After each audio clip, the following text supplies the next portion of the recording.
Muraho neza ndabashuje aho muri hirya no hino mu bice bitandukanye ngiye kubagezaho incamake y'amateka yaranze Prince Clemens von Metternich.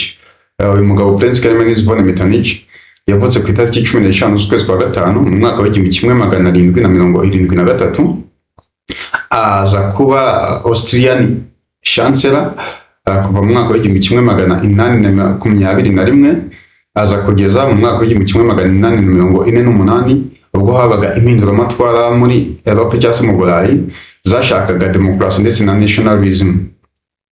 Uyu mugabo mu mwaka wa 1889 yari foreign minister, bigeze mu mwaka wa 1821 nibwo yaje kuba chancellor wa Austria.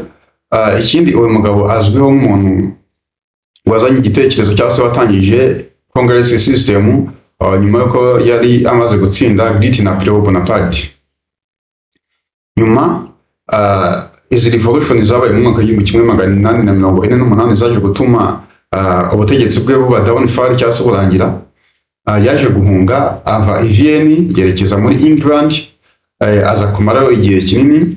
Bigeze mu mwaka wa 1851 uyu Prince Clemens von Metternich yaje kugaruka, avayo agaruka i Vienne. Bigeze mu mwaka wa 1859 yari ku itariki 11 z'ukwezi kwa gatandatu uyu mugabo aza gupfa, yari afite imyaka 86. Ayo yari amwe mu mateka yaranze uyu mugabo Prince Clemens von Metternich wabaye Austrian Chancellor.